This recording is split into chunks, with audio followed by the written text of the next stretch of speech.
Welcome back sa ating FB page na Free Reviewers with Leonalyn at sa ating YouTube channel na Solving Math with Leonalyn. Now, let's answer question from one of our followers. By the way, questions from one of our followers, dalawa itong sinesend niya sa atin.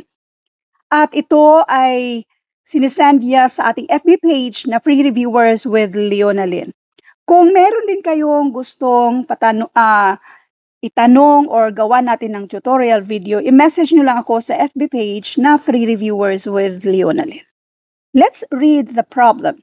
7 years ago, Romar's age, out natin to, was 1/5 of what it will be in 5 years. How old is Romar now? So, meron tayong 7 years ago, meron tayong in 5 years, ang tanong yung now. So, itong si Romar, itong si Romar, 7 years ago, tapos now, and then in 5 years. Let R para sa edad ni Romar ngayon, tapos ang 7 years ago, R minus 7. In 5 years, that will be R plus 5. 7 years ago, Romar's age was 1/5. So itong edad niya 7 years ago na R minus 7, was, i-equal sign natin yan, 1/5 of what it will be in 5 years. In 5 years, that will be R plus 5. Again, di ba, let R para sa present na edad ni Romar. So, kapag sinabing 1/5 of what it will be in 5 years, in 5 years kasi, R plus 5. 1/5, ibig sabihin, i-divide natin ng 5.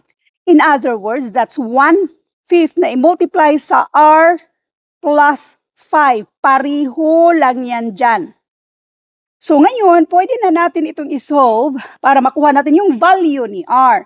Ito na yung equation sa problem na ito. Unahin natin itong 5 na pang-divide sa ating R plus 5. Since pang-divide yan siya, pang-multiply na yan dito sa kabila. So, isa-isahin natin i-multiply. Therefore, this is 5R. And then, negative 35. Ang matitira dito ay R plus 5. Ipagsama-sama natin yung mga like terms. I-keep natin si 5R dito. Itong si R, R lang naman yan siya. Positive. Since pang-add yan siya kapag matransfer, pang-minus dito sa kabila. Ang matitira ay itong si 5.